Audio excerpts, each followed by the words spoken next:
झाड़ाबांती आक्रांत हेले 50 रु अधिक ग्रामवासी विषाक्त खाद्य खाइबारे झाड़ाबांती होइतिबा सूचना मिली। भद्रक जिला जगदलपुर पंचायत अधीन जोड़ागड़िया गाँव में घटना सामना आसी।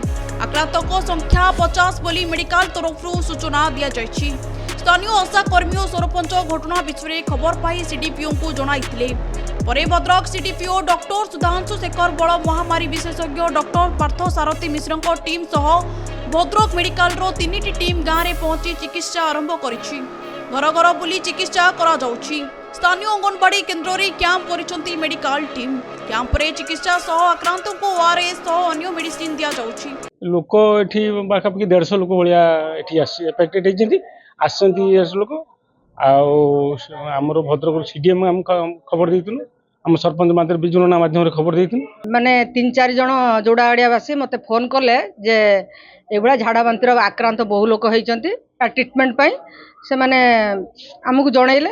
आमे भद्रक सीडीएम फोन कलु।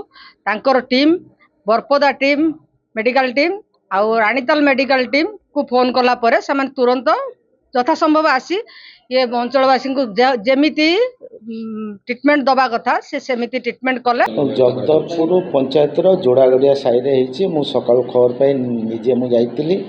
मो टीम भी जाइके अच्छी रानीताल टीम डाक्तर अच्छा मो जन सीनियर डाक्तर सेठी अच्छा बरपदा टीम आसिक पहुँचले। आम से गोटे टेम्पोरारी कैंप भी करूँ।